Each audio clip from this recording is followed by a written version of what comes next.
Hoy, nandito ka na naman ano. Ay siya, sasayangin mo naman ng ilang minuto ng buhay mo. Oh, dahil nandyan ka na rin lang naman, samahan mo na ako magyabang. Ay, magbilang pala. Mga oras na yan, kakagising ko lang. Ay, pagod na pagod mula sa pagkakatulog. Yun nga palang perang nakikita ninyo, yan ay ipapamigay ko ngayon. Hindi, joke lang. Yan yung benta kagabi, binibilang ko pagdating ng umaga. At sa gabi nga, ako'y antukan ay hindi ko na siya nabibilang. Alam nyo naman ako, akala mo lagi isang damakpak ang bibilang at inaabot pa ng kinaumagahan. Di nga kasi amining tama. Kayo naman, paano niwalain? Hayaan ninyo sa mga susunod na araw pag nag-click. Kayo bibigyan ko niyan. Yes! Diyos ko po, ang uso naman, mapupuyuran. Wala nang ilong ay nagngunguso pa ng ganon. Aba hoy, ikay ngumit agang-aga. Akala mo ikay jay masutsot na handa ng ihawin eh. At syempre, pagkatapos nating magyabang, tayo maglilinis naman. Nagliligpit ng hinigaan. Nako po, ay rin nagagawa sa akin ng vlog. Pati hinigaan ay natututo ng kung ligpit eh. Hayan at ang short ko ay ang isay mahabat, ang isay maigsi. Bahin bagay ba kayo ng uso ngayon? O siya, yung mga oras na yan kami ay nag-aalmasal na. Ngayon, kinukwentuhan ko ang aking asawa. Tinatanong ko kung ano bagang reaksyon niya doon sa vlog ko kahapon. Ang sabi sa akin ay pagkahaba-haba raw. Ay sabi ko ngayon mas maigsi pa yun. Yun nga kahapon ay 15 minutes yata. Pagkatapos na aming chismisan, ay at inaya ko ang aking asawa na magripa kami ng asin ng aming mailako sa bayan. Di joke lang, sa tindahan yan. Nakikita ninyo kung gaano kasipag ang asawa ko. Nako, wala akong masabi. Pero ganun din naman kapag sinumpong. Na ako na may sanay na diyan. Yan na may kapag sinumpong isaglit lamang, minuto lamang isang kindat mo lamang ay okay na ulit kayo. Ganun pala pag mag-asawa na kayo, no? May mga time na kahit galit ka, pagdating ng hapon, parang walang nangyari. Isang sundot lang sa tagiliran. Inako, nakarinig lang kayo ng sundot Minsan nga kapag yung magkaaway kayo tapos umalis siya, yung galit mo, parang gusto mong sabihin lahat.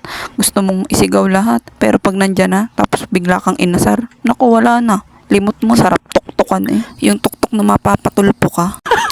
Galing na galing pa naman yung mga asar. Lalo na kapag yung ilong ko habang-haba na. Ay, yung nguso ko pala.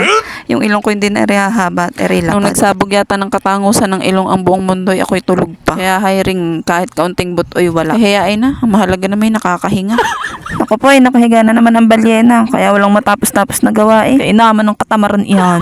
At dahil nakakasuya ng itsura ko kanina, hayaan ako'y naligo. O diba, sabi ko naman sa inyo araw-araw ko maliligo dahil sa vlog na to. Nakakahilo pala, makapanood na nga lang muna. Yung vlog namin kahapon, pinapanood ko. Ang saya pala.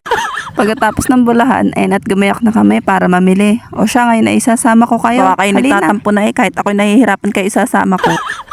Pagdating namin sa grocery, nakikita niyo yung batang yan. Nangunguna pa pagkuha ng basket. Mas magaling pa yan mamili sa akin Kung anong lagay ko ilagay niya rin. Dalas nga pagkasama ko yan, nagugulat na lang ako sa counter. May iba na akong item na babayaran. Ang saya-saya ng ganito, yung kasama mo yung anak mo sa pamimili. Tapos ngayon kasama ko na kayo. Hirap pala pagsabayin ng pamimili at pagbibidyo. Pero dahil kay Chismosa, magtais kang mahilo. Ay tignan mo nga naman at hanggang dyan kabilaan pa rin ang short ko. Ano ba gaya't may nangangain? At kay kasama ko, at munti ko pang makalimutan ang cellphone Sabi ko na't kada ako'y mamimili, laging may katangahang nagaganap. Hirap naman ang ulang taga-video panipit na lang nakikita ninyo. Mga oras na yun, nasa bahay na kami. Inaayos ko na yung aking mga pinamili. Sadya ako hindi nagpapakita diyan at ako'y nagkakain ng gami. No siya, fast forward, kain tayo. Pero kanina pa ako kumakain dyan, kaya ngayon kuko kalahati. Bigla ko lang kayo naaalala, kaya ako'y napahinto para kunin ang cellphone. Sa mga paulit-ulit nagtatanong kung bakit ako'y nananaba, hay rin at pinapakita ko. Di ba gangat sinasabi ko lagi kong inuubos ang kanin at ulam, walang natitira. Madalas pa'y lagi naka-soft drink. Ay hanggat hindi nasakit ang tagiliran at likod, ay siging inom. Pagkatapos lumag-ok naon, ay at kinuha ko ang pardible para kainin. Joke lang, si Hiho yan aking hinihimay. At syempre, pagkatapos kumain at ako'y busy paghanap ng aking mga paninda. Hindi ko malaman kung nasa ng isa't isa, pinagtatapon nitong batang ito. Ay ka pala, napansin nyo baga? Ano gat ganyan ang pwesto mo aking asawa? Talo pa sa'yo dyan, pala kang binaril Ay, hanggang ngayon, tawan-tawa. Gandre pala nangyayari kapag laging may camera. Hambong mga kabalugaan ay nakikita. Nako, ang hirap na magtago sa inyo. Lahat na ninyo'y nakikita. Hayain at kayo na may mga chismoso. Pero maroon pa kayong isang hindi nakikita. Yun na hindi na namin pwedeng ipakita. O siya, babay na. At magpapaalam na sa inyo ang aking big boy. Bye-bye. Sabi mo please. Please. Flying kiss na. Flying kiss.